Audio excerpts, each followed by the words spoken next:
Hello guys, நான் அசோக் வெங்கடேஷ். நாம் இப்போது 185 டே சீரிஸ் தான் பார்த்துட்டு இருக்கோம். இன்னைக்கு டே 12. இன்றைக்கி உங்ககிட்ட சிரியா பற்றி தாங்க பேச போகிறேன். சிரியாவுடைய அடிப்படை அரசியல் எப்படி இருக்குது, அதோடைய பொருளாதாரம் எப்படி இருக்குது, ஜியோகிராஃபி, எஜுகேஷன், ஹாஸ்பிட்டல், அக்ரிகல்ச்சர், இதை பற்றின பேசிக் டீட்டெயில்ஸ் தாங்க இன்றைக்கி உங்ககிட்ட வீடியோவில் சொல்ல போகிறேன். ஃபர்ஸ்ட், இதோடைய ஜியோகிராஃபி அப்படின்னு எடுத்துக்கிட்டோம்னா, இதோடைய பார்டரில் ஜார்டன் இருக்குது, இஸ்ரேல் இருக்குது, லெபனான் இருக்குது, டர்க்கி இருக்குது, ஈராக் இருக்குங்க. இதோடைய கோஸ்டல் ஏரியா அப்படின்னு பார்த்தோம்னா மெடிட்டரேனியன் சி இருந்துகிட்ருக்கு. இந்த நாட்டுடைய மொத்த பரப்பளவு 1,85,180 கிலோமீட்டர் ஸ்கொயர். இந்த நாட்டுடைய கேபிட்டல் சிட்டி டமாஸ்கஸ். இந்த நாட்டுடைய மொத்த மக்கள் தொகை 2 கோடி பேருங்க. இந்த நாட்டில் சுமார் 2 கோடி பேர் வாழ்ந்துட்டு இருக்காங்க. இந்த நாட்டுடைய எக்ஸாக்ட் பாப்புலேஷன் என்ன அப்படின்றது தெரில.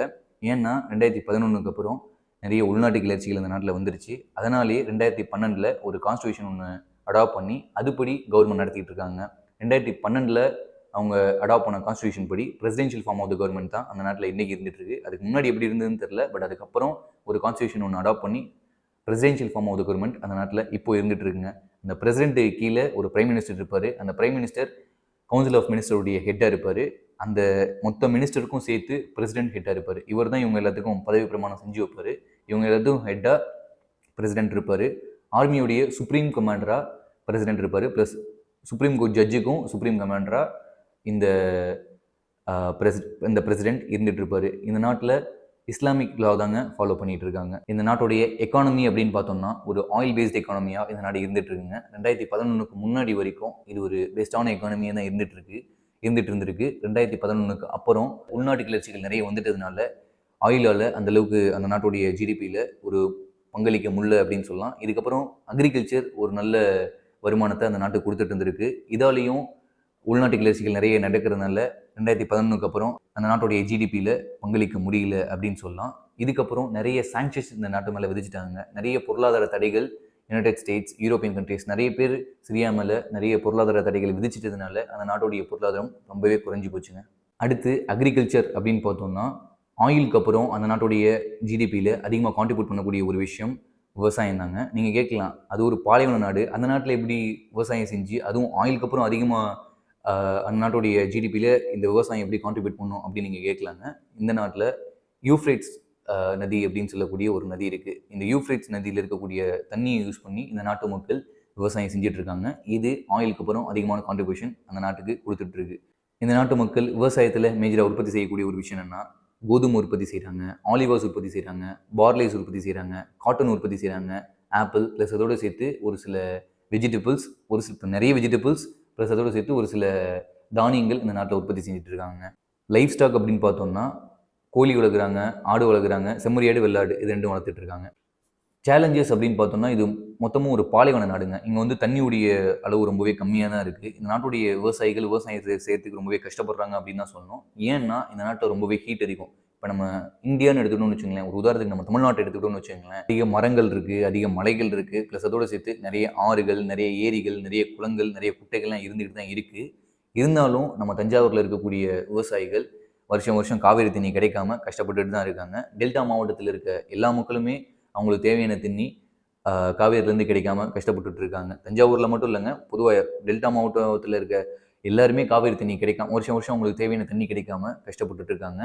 நம்ம மரங்கள், மலைகள் அதிகமாக சூழ்ந்த தமிழ்நாட்டுக்கே இந்த நிலைமைன்னா மொத்தமும் பாலைவனம் மட்டுமே சூழ்ந்த இந்த சிரியாவில் உள்ள விவசாயிகளுடைய நிலைமை எப்படி இருக்கும் அப்படின்றத நீங்களே யோசிச்சு பார்த்துக்கோங்க. ரொம்ப வறண்டு போன பகுதியாக இருக்கிறதுனாலையும் தண்ணி பற்றாக்குறை இருக்கிறதுனாலையும் இந்த நாட்டு விவசாயிகளால் சரியாக முறையாக விவசாயம் செய்ய முடியல.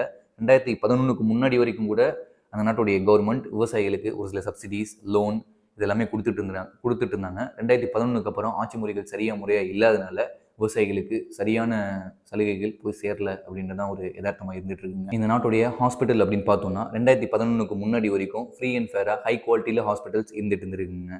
Public hospitals full and full ஃப்ரீயாக தான் மக்களுக்கு இருந்துட்டு இருக்கு. ப்ரைவேட் ஹாஸ்பிட்டல் போனோன்னா நம்ம பணம் கட்டணும்.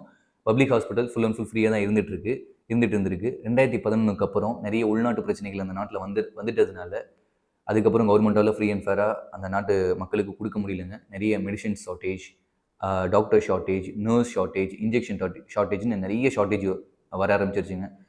இதனால் அந்த நாட்டு மக்களுக்கு நிறைய நோய்களும் வர ஆரம்பிச்சிருச்சு.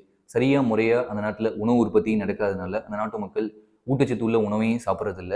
ப்ளஸ் அதோடு சேர்த்து மெடிசின்ஸ் ஷார்ட்டேஜும் உற்பத்தி நடக்காதனால மெடிசின்ஸோடைய உற்பத்தி நடக்காதனால மெடிசன் ஷார்ட்டேஜும் பப்ளிக் ஹாஸ்பிட்டல்ஸில் இருந்துட்டு இருந்திருக்கு. அந்த நாட்டு கவர்மெண்ட் அந்த நாட்டு மக்களுக்கு சரியாக முறையாக மெடிசின்ஸ் ப்ரொவைட் பண்ணல, இன்ஜெக்ஷன்ஸ் ப்ரொவைட் பண்ணல, டாக்டர்ஸ் நர்ஸ் கூட சரியாக முறையாக ப்ரொவைட் பண்ணாததுனால அந்த நாட்டு மக்கள் இன்றைக்கும் அதிக நோய்வாய்ப்பட்டு கஷ்டப்பட்டுட்டு இருக்காங்க. இந்த நாட்டுடைய ஸ்கூல் எஜுகேஷன் அப்படின்னு பார்த்தோம்னா 2011க்கு முன்னாடி வரைக்கும் ஃப்ரீ அண்ட் ஃபேராக எல்லாத்துக்கும் கிடைச்சிட்டு இருந்துருக்குங்க. அதுக்கப்புறம் சரியாக முறையாக யாருக்குமே கிடைக்கல அப்படின்றது தான் யதார்த்தமாக வந்துட்டு இருக்கு. நிறைய பாம்பிளாஸ்னால நிறைய ஸ்கூல்ஸ் டெஸ்ட்ராய் ஆகிடுச்சு அப்படின்னு சொல்கிறாங்க. நிறைய ஸ்கூல்ஸை கிளர்ச்சியாளர்கள் வச்சுருக்கக்கூடிய ஆர்ம்டு ஃபோர்ஸஸ் தங்கிக்கிறதுக்கு யூஸ் பண்ணிட்டு இருந்திருக்காங்க. அந்த நாட்டு மக்களுக்கு இன்னைக்கு சரியாக முறையாக ஸ்கூல் எஜுகேஷன் கிடைக்கிறது இல்லைங்க. இதனால் எழுத்தறிவு உள்ள மக்களுடைய விகிதம் ரொம்பவே குறைஞ்சி போச்சு. நீங்கள் யோசிச்சு பாருங்கள், 2011க்கு அப்புறம் கிளர்ச்சியாளர்கள் அதிகமாக வந்துட்டதுனால, உள்நாட்டு போர் அதிகமாக வெடிக்க ஆரம்பிச்சிட்டதுனால அந்த நாட்டில் உள்ள அப்பா அம்மாக்கள் நிறைய பேர் பயந்துட்டு அவங்களுடைய குழந்தைங்கள ஸ்கூல்ஸ்க்கே அனுப்புறதில்ல. மெயினாக பெண்கள் வீட்டிலே தங்க வச்சுட்டு இருந்துருக்குறாங்க, பெண்களை வெளியவே அனுப்புறதில்லை. இதனால் அந்த நாட்டில் இருக்கக்கூடிய இன்னைக்கு யங்ஸ்டராக இருக்கக்கூடிய நிறைய பேர்த்துக்கு எழுத்தறிவு இல்லை, படிப்பறிவு இல்லை அப்படின்றது தான் யதார்த்தமாக இருந்துட்டு இருக்கு. நீங்கள் நம்ம நாட்டில் யோசிச்சு பாருங்களேன், நம்ம நாட்டில் 12வது படித்தவன் ஒரு படித்தவன் அப்படின்ற ஒரு தரத்தில் தான் வச்சுருப்பாங்க.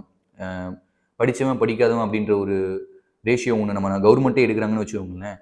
அதில் 12வது முடித்தவனை படித்தவன் அப்படின்ற கணக்கில் தான் எடுப்பாங்க. அந்த 12வது படித்தவனே நீங்கள் ஒரு ஹிந்து பேப்பரை கொடுத்தீங்கனாலோ ஒரு தந்தி பேப்பரை கொடுத்தீங்கனாலும் வாசிக்கிறதுக்கு தடுமாறுவான். அவனால் ஹிந்து பேப்பரை ஃபுல்லாக இங்கிலீஷில் ஸ்பீடாக ரீட் பண்ண முடியாது. தமிழ் பேப்பரே அந்த அளவுக்கு சரியாக முறையாக அவனுக்கு ரீட் பண்ண தெரியாது. அதனால் அதே மாதிரி இங்கிலீஷ் பேப்பரையும் அவனால் சரியாக முறையாக ரீட் பண்ண முடியாது. ஒரு பிலோ ஆவரேஜ் ஸ்டூடெண்ட்டை சொல்கிறேன், அவனால் இங்கிலீஷ் பேப்பரையும் கூட ஸ்பீடாக ரீட் பண்ண முடியாது. அவனுக்கு வேலை கிடைக்கிறதே ரொம்ப கஷ்டம். நம்ம தமிழ்நாட்டில் இப்படி இருந்துட்டு இருக்கு. நம்ம தமிழ்நாட்டிலேயே நல்ல அதிகமான கல்வி, உயர்தரமான கல்வி தரக்கூடிய நம்ம தமிழ்நாட்டிலே இப்படி இருக்குன்னு வச்சுக்கோங்களேன். நீங்கள் சரியாக யோசிச்சு பாருங்கள் எப்படி இருக்குன்னு. அந்த நாட்டில் இருக்கக்கூடிய மக்கள், இன்றைக்கி இருக்கக்கூடிய யங்ஸ்டர்ஸ் சரியாக முறையாக படிக்கலை, அவங்களுக்கு எழுத்தறிவு இல்லை, அவங்களுக்கு படிப்பறிவு இல்லைன்னா அவங்களுக்கு சரியாக முறையாக வேலை கிடைக்காது. அவங்களுக்கு வேலை கிடைக்கலன்னா அந்த நாட்டில் உள்ள உற்பத்தி குறையும். அவங்களுக்கு அந்த நாட்டுடைய உற்பத்தி குறைஞ்சின்னா அந்த நாட்டுடைய விலைவாசி அதிகரிக்கும். அப்படி விலைவாசி அதிகரிச்சிச்சுன்னா அந்த நாட்டுடைய மக்களுடைய நிலைமை என்னன்றதை நீங்களே யோசிச்சு பாருங்கள். இங்கே ஒரு சில காலகட்டங்களில் வெள்ளம் வந்த காலமாக இருக்கலாம், தக்காளி விலை ஏறின காலகட்டமாக இருக்கலாம், கொரோனா காலகட்டமாக இருக்கலாம், விலைவாசி ஓரளவுக்கு கட்டுக்குள்ளே இருந்த காலகட்டத்திலே நம்மளால் நிறைய பேர்த்தால் சமாளிக்க முடியல. அந்த நாட்டில் வேலையும் கிடையாது, மக்களுக்கு படிப்பறிவும் இல்லை. இப்படிப்பட்ட சுச்சுவேஷனில் அந்த நாட்டு மக்கள் இன்றைக்கி எப்படி வாழ்ந்துட்டு இருக்காங்க அப்படின்றத நீங்களே யோசிச்சுக்கோங்க. அந்த நாட்டுடைய விலை பீக்கில் இருக்கும். ஒவ்வொரு சின்ன சின்ன பொருளுடைய விலையும் உச்சத்தில் இருக்கும். அப்படி இருக்கக்கூடிய ஒரு சுச்சுவேஷனில் அந்த நாட்டுடைய மக்கள் எப்படி வாழ்ந்துட்டு இருக்காங்க அப்படின்றத நீங்களே சிந்திச்சு பாருங்கள். இந்த வீடியோ முடியும் போது நான் உங்ககிட்ட சொல்லிக்கணுன்ற விஷயம், அடுத்து வரக்கூடிய யங் ஜென்ரேஷன் நாம் இந்த மாதிரியான தேவையில்லாத பாலிடிக்ஸ்லாம் இன்வால்வ் ஆகாமல், இந்த மாதிரியான தேவையில்லாத கிளர்ச்சிகள்லாம் இன்வால்வ் ஆகாமல் சரியாக முறையாக படித்து ஒரு அறிவான தரமான வாழ்க்கையை வாழ்ந்துட்டு போகிறது தான் பெஸ்ட்டுன்னு நான் நினைக்கிறேங்க. நான் நேற்றும் இதே தான் சொன்னேன், இன்றைக்கி இது தான் சொல்கிறேன். உங்களுக்கு இது ஒரு மாதிரி போர் அடிக்கலாம். பட் இந்த நாட்டுடைய அந்த சிரியாவுடைய நிலைமையும், ஈராக்குடைய நிலைமையும், ஏமனுடைய நிலைமையும் ஒரு செகண்ட் நீங்கள் நினச்சி பாருங்கள். இன்றைக்கி சிரியாவுடைய நிலைமையை நினச்சி பாருங்கள். அந்த நாட்டு மக்கள் எந்த அளவுக்கு கஷ்டப்பட்டுட்டு இருக்காங்க அப்படின்னு. அந்த நாட்டு மக்களுக்கு எந்த அளவுக்கு கஷ்டம் இருக்கும். ஒரு பால் பாக்கெட் வாங்குறதா இருக்கலாம், ஒரு சாப்பாடு வாங்குறதா இருக்கலாம், அல்லது அவங்களுக்கு எமர்ஜென்சினா மெடிசின்ஸ் வாங்குறதா இருக்கலாம். அவங்களுக்கு எந்த அளவுக்கு கஷ்டப்பட்டுட்டு இருப்பாங்க அப்படின்றத நீங்கள் ஒரு செகண்ட் நினச்சி பாருங்கள். நான் பேசுகிறது உங்களுக்கு போர் அடிக்காது.